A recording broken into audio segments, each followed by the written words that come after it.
In this video, let's learn how do we divide 237 by 3 using the long division method.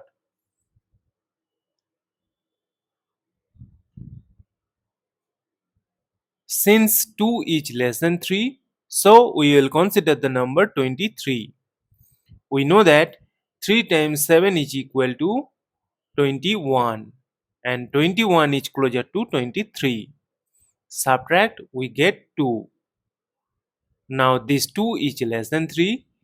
That is why we need to bring down this adjacent 7 here. And we know that 3 times 9 is equal to 27. Subtract, we get 0. As we get the number 0 and we have no number to bring down here, so we will stop. Therefore, 237 divided by 3 is equal to 79. And this is our final answer.